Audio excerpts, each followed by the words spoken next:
Alhamdulillah, pemirsa Adi TV dimanapun berada, di Yogyakarta, di Indonesia, dan di mancanegara, kembali di program Nasyid Aden Adi TV.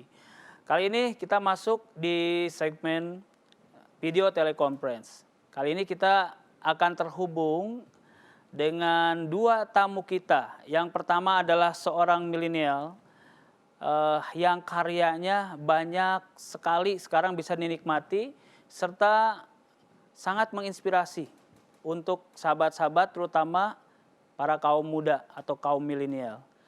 Dan satunya lagi adalah seorang pendai atau seorang dai asal dari Nusa Tenggara Timur atau dari Pulau Alor.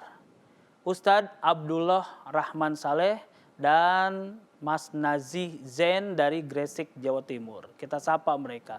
Assalamualaikum warahmatullahi wabarakatuh. Waalaikumsalam warahmatullahi wabarakatuh. Ya, Kang Dani. Ya, bagaimana kabarnya nih semuanya?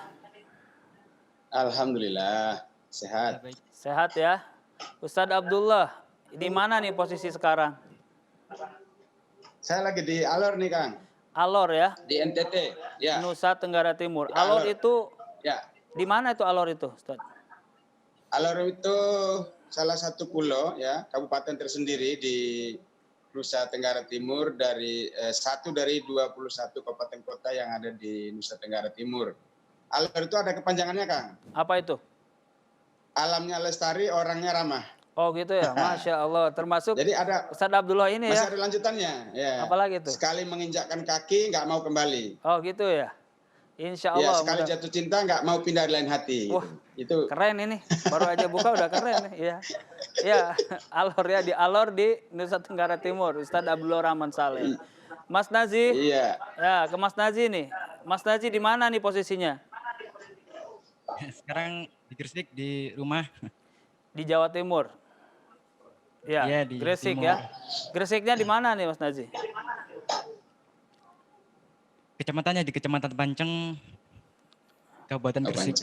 Gresik ya, Jawa Timur. Dari Gresik, NTT, dan sekarang saya di Yogyakarta. Alhamdulillah kita dipertemukan di Nasyid Aden. Nah, Alhamdulillah. Ustadz, kembali ke Ustadz dulu deh. Siap. Ustadz, tema kita Ya. kali ini adalah milenial, influencer, dan menginspirasi. Kenapa sih Iya. orang-orang muda ini harus menginspirasi orang lain, terutama yang seusianya? Kenapa, Ustadz? Ya, apa ya? Dari katanya sendiri memang harus ada semangat ya, ada energi baru ya. Jadi anak muda itu kalau tidak punya energi untuk menginspirasi yang lain, maka dia bukan disebut anak muda gitu ya. Maka Soekarno presiden pertama kita di Indonesia ini kan pernah bilang, berikan saya 10 pemuda, saya akan mengguncangkan dunia. Artinya ada makna yang luar biasa dalam di pundak anak muda itu, sehingga dari anak mudalah kemudian banyak memberikan nilai-nilai positif ya, baik untuk dirinya ya, memunculkan energi positif untuk dirinya, untuk lingkungan, untuk masyarakat, untuk bangsa negara dan juga agama tercinta ini. Wah, Ustadz, Begitu, Kang. kalau kita lihat ini kan semakin banyak sekarang ya para kaum muda Ya. dengan karya-karyanya yang Ya. kita acungi jempol ya, bagus-bagus, keren-keren. Ya. Dan tentunya ini kalau kita salah dalam membuat karya, kita akan menebar sesuatu yang nggak baik ya, Ustadz. Nah, menurut Ustadz, Betul, ya. itu karya seperti apa yang harus kita buat supaya bisa menginspirasi orang lain, terutama ini dalam seni khususnya nasyid dan sholawat itu? Ya, kalau melihat di era 4.0 sekarang ya, karya-karya anak muda yang kita lihat sekarang banyak yang sudah menggunakan, artinya sekarang dunia sudah ada dalam genggaman setiap orang ini, khususnya di kalangan muda atau yang kita sebut dengan kalangan milenial ya. Nah, di tangan mereka ini sudah punya HP Android ya, media-media yang digital yang digunakan. Sehingga di dalam sana ada banyak sekali Facebook, ada Twitter, ada WhatsApp, ada Instagram dan lain sebagainya lah ya. Nah, dengan banyaknya anak muda kita yang menggunakan digital ini, ya, maka kalau dia menggunakan atau memanfaatkan media itu di sesuatu yang positif, ya, sedangkan followernya atau pengikutnya itu banyak, maka ketika dia melakukan hal positif, banyak orang akan mengikuti positifnya itu. Maka dia akan mendapatkan pahala di sisi Allah Subhanahu wa taala. Kalau kita lihat di zaman dahulu ya, sebelum adanya handphone, sebelum adanya media-media digital seperti saat ini, gadget dan lain sebagainya ya. Di zaman Rasul itu sebenarnya sudah banyak followernya ya, banyak followernya ya, walaupun itu secara terselubung ya, tersembunyi. Tapi kita juga melihat misalnya dalam kehidupan sehari-harinya Rasul ya, kemudian membuat sesuatu yang membuat orang lain itu seolah-olah jatuh cinta dan nggak mau lagi berpindah lagi ke yang lain misalnya. Nah, jadi ini, harus positif di zaman ya. Sekarang ini, ya, harus maka positif, di zaman ya. sekarang ini anak muda harus punya kreatif ya.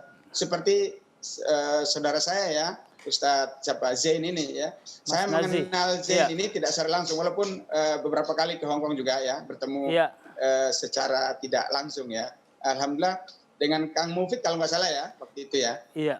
Dengan Wafi, luar biasa. Nah ini seperti ini harusnya kalau semakin banyak anak muda seperti Ustadz Zain ini, ya, insya Allah semakin banyak ya, semakin banyak dan generasi kita, ya, yang bisa menginspirasi yang lain. Oke, ya. Ustadz, gitu kira-kira. Berbicara tentang kreatif nih, nah tadi apa yang disampaikan Ustadz kita sambungkan nih ke Mas Nazih. Mas Nazih, ini ada yang sangat keren ya. Beberapa bulan yang lalu, tepatnya pada saat Idul Fitri, Mas Nazih buat sebuah konten YouTube, yaitu takbiran. Baru 2 hari saja, sudah yang nonton sudah berapa juta itu? Termasuk saya nontonnya, termasuk saya.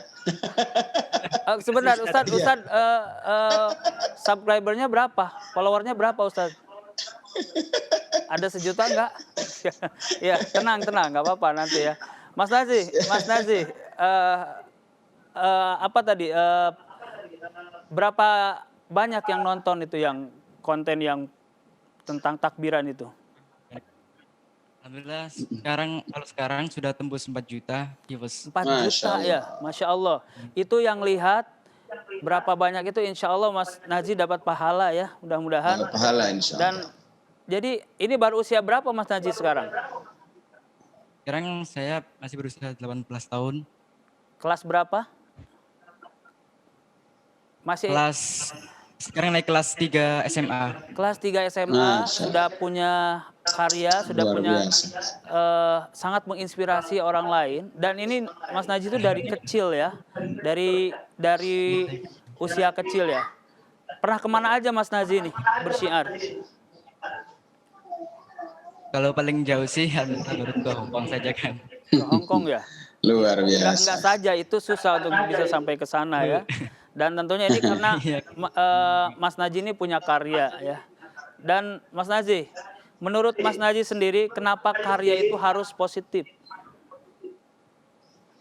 Karena sekarang gini, kan apapun konten itu bisa dibuat. Jadi untuk buat anak muda yang sekarang, kita harus selalu bikin konten yang positif karena nanti juga akan menginfluence untuk para anak muda yang lain untuk berkreativitas di dunia sosial agar juga memberikan manfaat yang positif. Dan ini bisa menjadi pembanding ya untuk konten-konten yang lain. Jadi biarlah orang lain buat yang kurang baik, yang penting Mas Nazih buat yang bagus ya. Dan insya Allah nanti Mas Nazih kalau sudah punya anak cucu ini sangat bermanfaat ya. Ya gitu ya. Dan tentunya khusus untuk Mas Nazih sendiri itu tips-tipsnya tuh bagaimana supaya bisa menghasilkan karya yang bagus tuh? Kalau tips intinya sesuaikan dengan passion saja. Kalau memang passionnya di dunia syiar kayak sholawat, kayak nasyid, berarti di bidang situ. Kalau nggak di dunia tarik suara, bisa juga di dunia dakwah, atau bisa juga em, yang suka bikin kayak semacam Konten. konten film pendek atau edukasi yang lain, nggak harus dalam hal tanda kutip agama ya, harus pokoknya intinya yang penting bermanfaat untuk masyarakat dan juga mengedukasi buat masyarakat. Iya. Ya, baik Mas Nazih, Ustadz Abdullah di Nusa Tenggara Timur, Mas Nazih di Gresik. Jangan kemana-mana dulu ya. Kita akan lanjutkan lagi, nanti kita akan bernasyid bersolawat. Namun kita beri kesempatan dulu untuk iklan berikut ini. Tetap di Nasyid Aden Adi TV.